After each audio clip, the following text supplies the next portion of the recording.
magandang umaga po sa inyo lahat. Amen? Praise the Lord.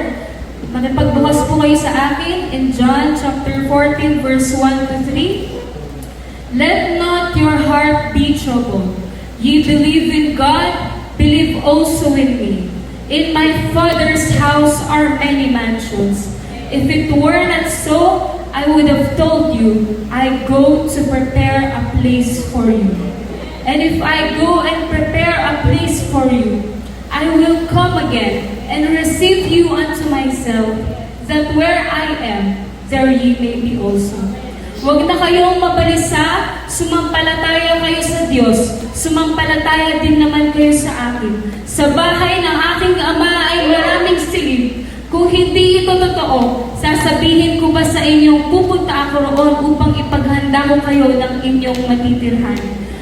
At kapag naipaghanda ko kayo ng matitirhan, ako'y babalik at isasama ko kayo upang kayo'y makapiling ko kung saan ako naroroon.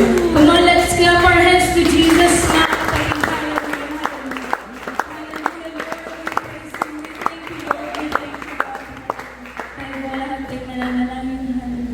Lord Jesus, we honor you and we thank you, O God, for the chance to speak your words this morning, Panginoon. Hinihingi po namin ang iyong pagkilos, O God, sa bawat puso at tenga na makikinig at tatanggap ng iyong mga salita. Lord God, we pray, O God, for your anointing, for wisdom and divine revelation from your message, O God. Mangusap ka at patuloy kang mag-transform ng aming mga buhay, Panginoon. We give you all the glory, O God. In Jesus' mighty name we pray. Everybody say Amen. Amen. Amen. So you may be seated, mga kapatid. Hallelujah. First, I want to give credit to the greatest preacher of all time, mga kapatid, our Lord Jesus Christ. I thank Him for this privilege, for allowing me to preach for the first time. Praise God. Hindi ko po na-imagine na darating ako sa puntong ito ng buhay ko, mga kapatid.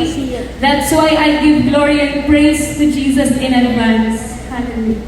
It's not my voice that you will hear, mga kapatid. It's Jesus speaking to us. Praise God. Hallelujah. Wala pa man naiyak na ako. Praise God. Pamagatan po natin ang pangangalan ng ito, mga kapatid, ng the greatest preparation. Hallelujah. Everybody say the greatest preparation. The greatest preparation. Praise God. Sa lahat po ng mga nanay na namamalengke mula noon hanggang ngayon, maaari po kayo magsabi ng Amen. Amen.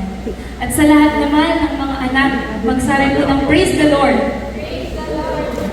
Alam ko, meron na ilan sa atin na minsan naging bata at sa tuwing aalis yung ating mga mama, ating lola, gustong-gusto nating sumama kapag may lakad sila. No? So, noong bata po ako, mga kapatid, tuwing bakasyon, matik yun na magbabakasyon ako sa bahay ng lola ko. Naranasan ko po na ako yung palaging sinasama kapag namamalengke siya. Kaso mga kapatid, sa tuwing mamamalengke, napakaaga. Around 4 to 5 a.m. Kaya kung minsan, sarado pa o kaya nagbubukas pa lang yung mga pwesto sa palengke. Tapos kami, nandun na, handa ng mamili, mga kapatid. So bilang bata at kumaki ako sa lola, tinatawag yung sarili ko na Lola's girl. Gusto ko rin naman na sumama, mga kapatid, kasi syempre kapag bata, parang kaligayahan na natin yung kasama-sama tayo sa mga lakad. So bukod sa itatanong sa akin ng aking lola, yung mga salitang nakakakiliti sa aking tenga na, Bella, ng buri mong saluhan. Yes. Yun yung gusto natin, mga kapatid, bilang bata. Aaminin ko na isa yun sa dahilan kung bakit gustong-gusto kong sumama kay lola nung bata pa ako.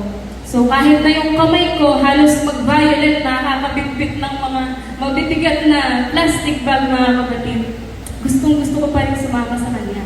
Pero, dumating sa panahon na hindi na nila akong ginising ng maaga para isamang mamalengke. Kahit bata pa po ako ng mga kapatid, nakaramdam na ako ng parang malungkot or nagtatampo.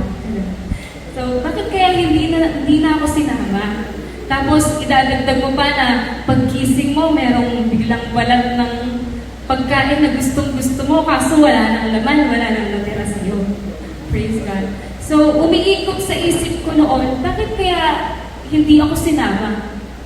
Hindi man lang sinabi kung saan nagpunta.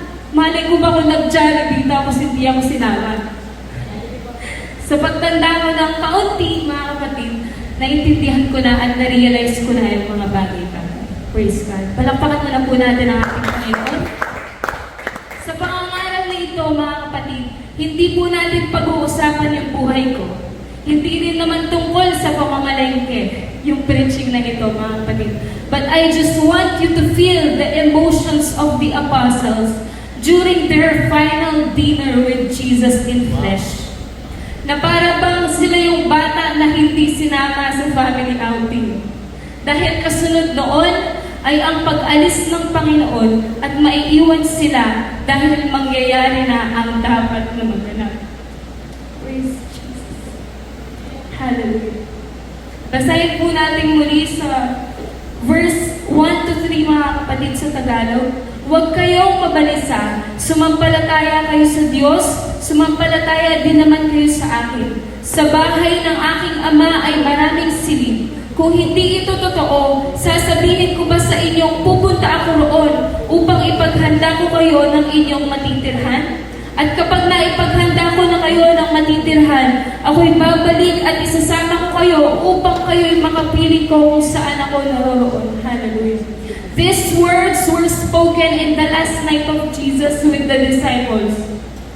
Dahil kinabukasan lamang ay ipapako na sa krus ang ating Panginoon.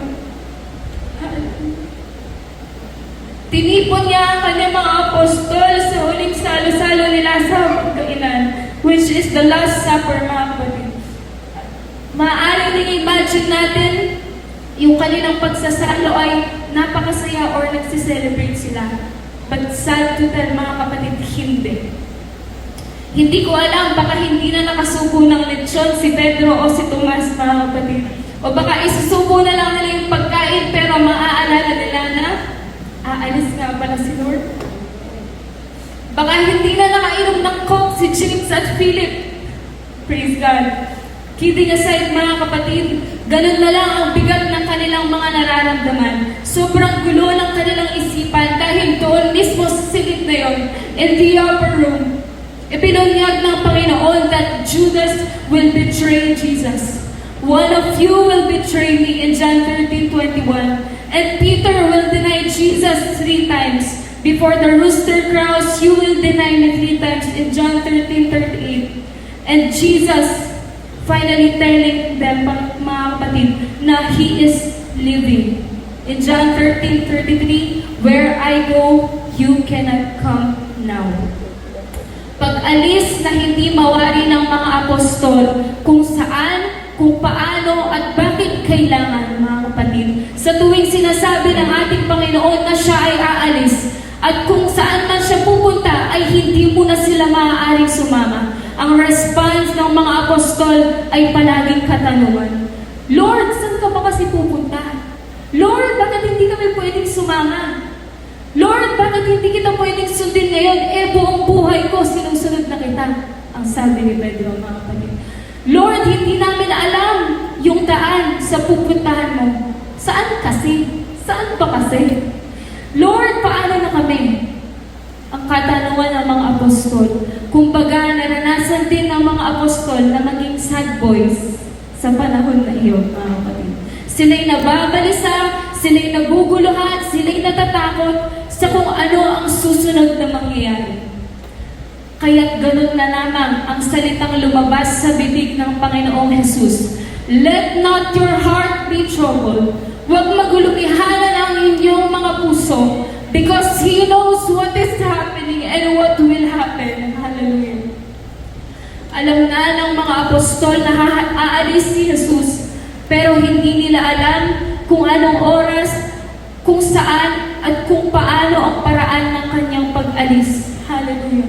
Gaya din naman natin na hindi natin alam kung anong oras, saang punto ng ating mga buhay, muling babalik ang ating Panginoong Jesus. Hallelujah.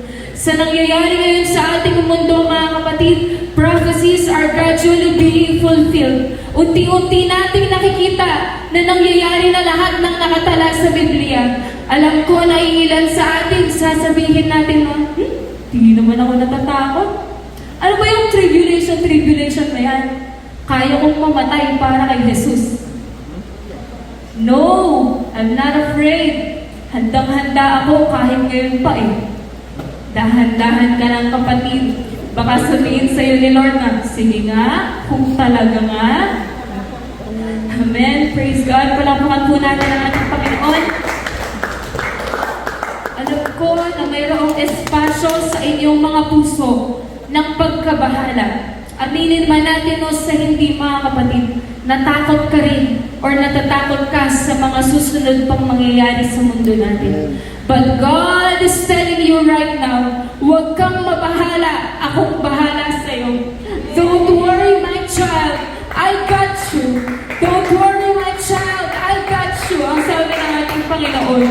Hallelujah. Nawa sa umagang ito, mga kapatid, mawala ang espiritu ng anumang pagkatakot at pagkabalisa. For God had given us the Spirit. For God had not given us the spirit of fear, but of power and of love and of a sound mind. Hallelujah. Nawa yung pagkatakot at pagkabalisa ay mapalitan ng galak sa mga pangakong ibinigay ng ating Panginoon sa ating lahat. Praise God. Si Jesus na yung nangako, mga kapatid, kaya huwag nawa tayong makalimot. Hello? Si Jesus na yung nangako, huwag nawa tayong makalimot.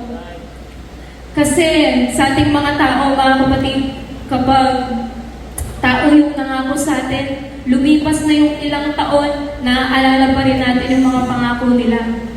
Alam mo, sabi ni sister, 27 years ago, inilibre niya ako. 52 na ako, ngayon wala pa rin, oh. Ayan tayo eh. Kapag tao yung nangako, tandang-tanda natin. Pero kapag ang Diyos, kailangan ka bang paalalahanan ng paulit-ulit, kapatid. Praise God. Ang Panginoon ay umalis ng may iniwang mga pangako. Siya rin naman ay babalik. Praise God. Siya rin naman ay babalik upang tuparin ang kanyang mga pangako. That in my Father's house are many mansions. That in my Father's house are many mansions. Hallelujah. Kapatid, huwag kang manghinayang kung babalik na ang Panginoon at wala kang mga napapatunayan at napupundar dito sa mundo. Uulitin ko po, huwag kang manghinayang kung babalik na ang Panginoon at wala kang pang napapatunayan at napupundar dito sa mundo. Wala ka pang bahay na hanggang 5th floor ang palapag na may 3 elevator? Sister Say? Wala ka pang refrigerator na naglalakad? Pastor Eric? Wala ka pang kotse na 10 million ang halaga? Wala ka pang napakalaking business na magsusustain sa'yo financially? Kapatid, I am here to tell you, hindi ka lang para sa bahay na hanggang 5th floor ang taas. Hindi ka lang para sa Rolls Royce, Brother Onel. Pero sige, dahil may corruption sa bansa natin, mga kapatid, hindi lang tayo para sa ayuda. Hindi lang tayo para sa daan na sinisira at inaayos kahit maayos naman talaga. Hindi tayo para sa kahirapan. Hindi tayo para sa mundong ito. Hallelujah. In Revelation 21:4, He will wipe every tear from their eyes, and death shall be no more. Neither shall there be mourning, nor crying, nor pain anymore, for the former things have passed. Hallelujah. This morning, just in case you have forgotten, baka nakalimutan mo na, kapatid, kung para saan ka at para kanino ka talaga. I'm gonna tell you this morning na para ka sa lugar na payapa, para ka sa lugar na wala ng hirap at sakit, para ka sa lugar na ang dinaraanan ay ginto, para ka sa lugar na ang luha mo ay mapupunasan, para ka sa lugar na kapiling si Jesus. Hallelujah. We are not of this world, mga kapatid. Yes, we live in this world, we work, we study, we build dreams, but our ultimate home is heaven. Our ultimate home is heaven. And our greatest preparation is spiritual and not earthly, mga kapatid. Our greatest preparation is spiritual. Hallelujah. We are here for heaven. And we are here for Jesus, mga kapatid. Brother Rodney, doon mo lang mararanasan ang tamang lugar, ang tamang panahon, at ang tamang tao. Sa langit lang, kapatid. But I'm gonna tell you, mga kapatid, that the beauty of heaven is not the mansions, not the street of golds, not the angels. It's being with Jesus forever. Hallelujah. Heaven is home because Jesus is there.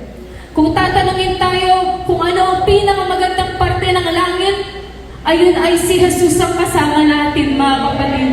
What a day it would be. Hallelujah. Come on, let's clap our hands to Jesus. What a day it would be na kapiling natin ang ating Panginoon sa langit. What a day it would be na kasama natin siyang nagpupuri. What a day it would be na kasama natin siyang nagagalak, mga kapatid, sa langit. Hallelujah. Wala ka pang naipundar dito, pues may nagpundar na para sa'yo. May matitirhan ka ng mansyon, may lugar ka ng pananatilihan, at yung tirahan na yon ay naghihintay na lang sa mga anak ng Diyos na handang tumira doon, mga kapatid. Hallelujah. Ang tirahan na yon ay naghihintay na lang sa mga anak ng Diyos na handang tumira doon. Jesus said, I go to prepare a place for you.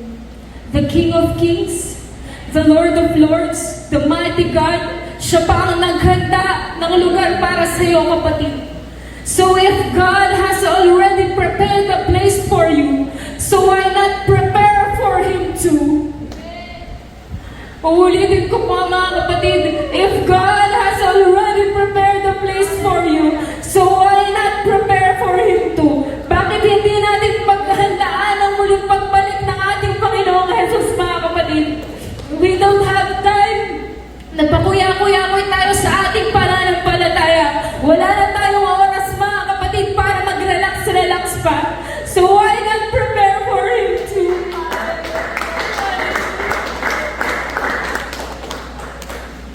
This morning, I want to remind you, mga kapatid, that heaven is a prepared home for the prepared people. Sad to say, kung hindi ka handa, kapatid, hindi ka para sa langit. Hello? Heaven is a prepared home for a prepared people. Heaven is prepared. What about you? Sabihin mo sa katabi mo, what about you? Ngayon, sabihin mo naman sa sarili mo, what about you? Hallelujah.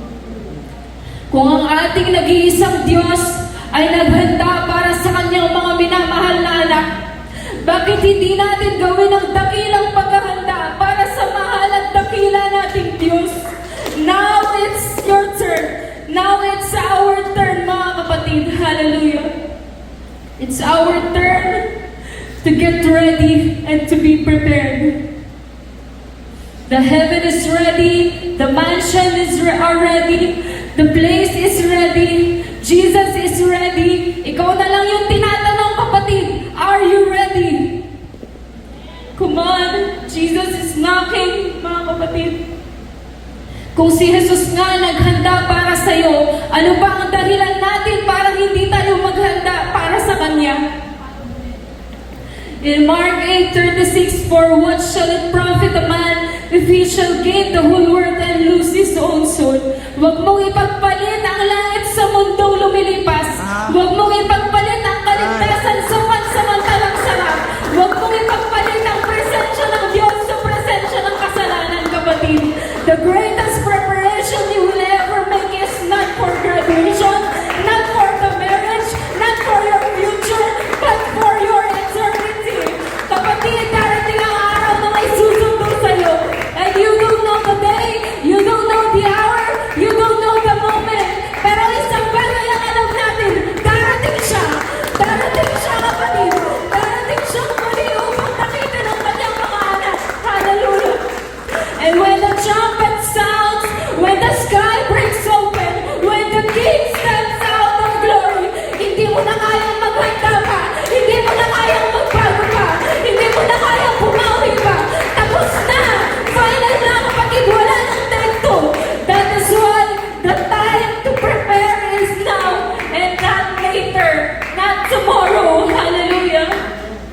God is calling your heart, kapatid. Now, it's our turn. Tayo naman ang magpursiging maghintay at maghanda para sa muling pagbabalik ng ating Panginoon. In the last days, marami ang pwedeng tumalikod. Marami ang pwedeng sumuko, kapatid. Marami ang magtataksila at tatanggi sa kanilang pananampalataya. But I believe in my heart na isa ka kapatid, isa tayo sa totoong anak ng Diyos na hindi kailangan ipagpapalit ang anumang yaman at pasarap dito sa mundo, sa kaligtasan na ipinagkaloob ng ating Panginoon sa ating lahat. Naniniwala ako na isa tayo sa mga tao na hindi luluhod sa kaninumang Diyos-Diyosan kahit na ang lahat ng mga tao ay sumasamba na. Mananatili tayong nakatayo! Mananatili tayong nakatayo! Handang-handa sa muling pagbabalik ng ating Panginoon Jesus.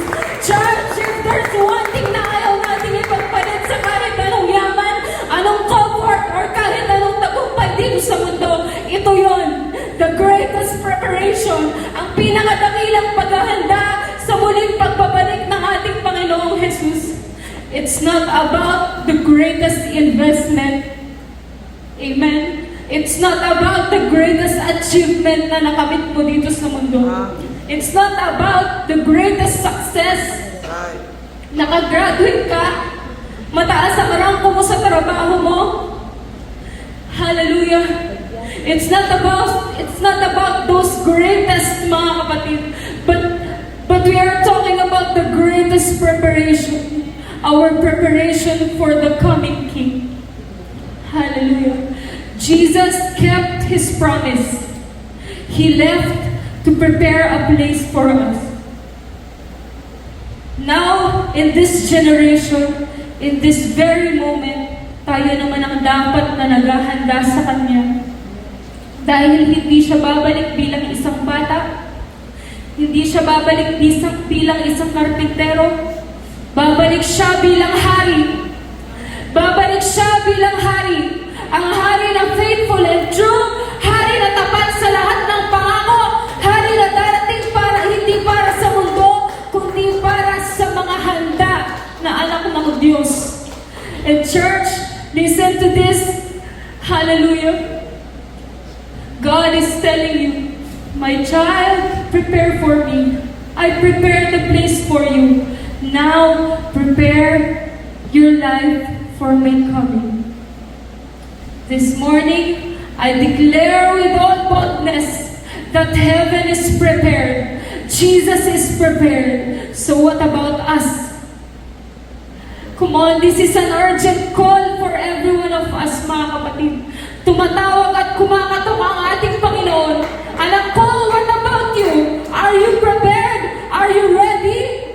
Hallelujah.